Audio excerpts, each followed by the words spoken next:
Let's do something. Let's go through the threat model in very simple terms for builders, okay? Let's say I am building an agent, and let's say it does involve any financial decisions. It is touching money somewhere. What should I worry about on the inference side, okay? And I'll give you a list actually, and you can tell me how you rank them so that it's very clear. Model Sure. swapping, or precision drift, or hidden routing, or the silent changes that go behind the scene. So you can rank which one I should worry about the most on the inference side. And also I think you should tell me which ones are the most common in the industry and which ones are the most damaging for a builder. If you look at the usage in the industry, we can use that as a basis to assess the commonality of these things. So right now we have primarily large companies being used for inference. I think the Sam Altman quote was that the big companies are doing 10 trillion tokens a day of inference, which is just outlandish to think about. This has already been introduced into our economic lives. And so if we think about these big companies, the majority of the usage is going through them. What are they most likely to do? Well, it goes back to what we were talking about before. They have implemented what we would call the blitz scaling playbook. Right. The blitz scaling playbook is based on a book. I've met the authors of this, actually. They came and gave a lecture at a company that I was working for. And the premise of the book is that everyone should be Uber. So you should have a loss-leading business that is highly differentiated from the predecessor business, the legacy business, as they might call it. And if you can take advantage of frothy investment markets, you're able to dump capital into that loss-leading business and get more and more market share until all of your competitors are extinguished, at which point you turn on the profits and make back all that money for investors and become an effective monopoly. So all these providers are running that playbook, which means that they want to grab the most market share possible. And the way that you do that is by serving the most consumers at once. Right. That's why OpenAI has this crazy free tier.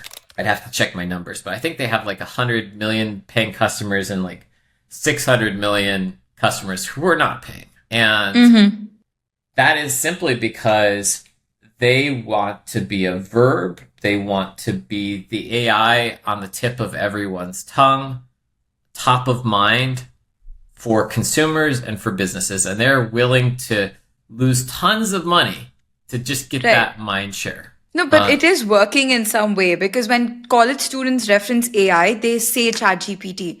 Like, is this, they even professors, I've heard them say, is this ChatGPT? That's their version of AI. It's absolutely it's working. It's actually quite effective. Like, Uber is still around. Like, it's a great game if you can afford to play it. But you'll be in a perpetual cycle of raising, and then we're gonna again hit bottom rock with the quality sometime or the other, which is happening in both cases that we're talking about. So the way that they compromise it then is, in order to deliver the broadest possible scale service, and Sam Altman has admitted this, they don't give you the highest intelligence.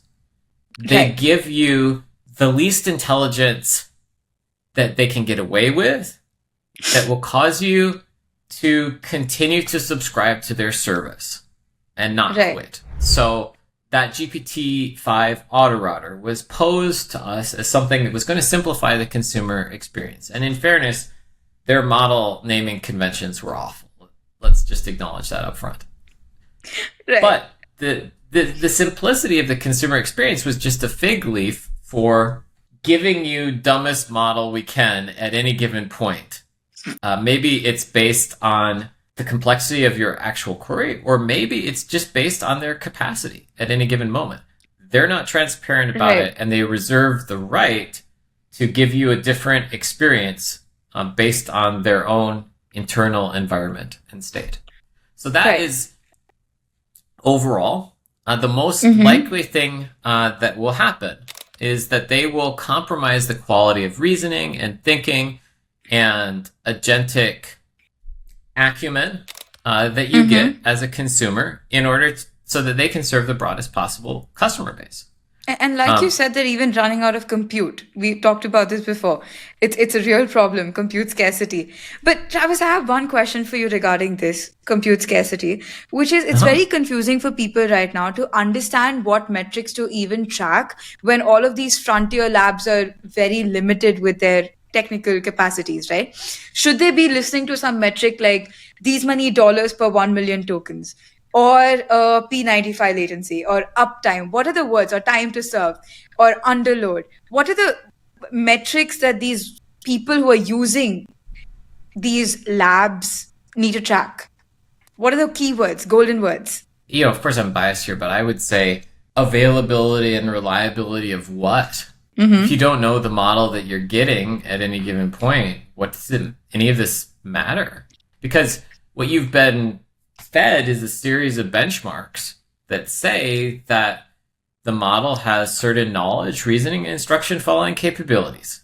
But if they actually give you a compressed model or a completely different model, this is also possible. In ChatGPT, kind of expanding on the earlier answer, they could give you nano or mini, which might be just completely different architecture. We don't know.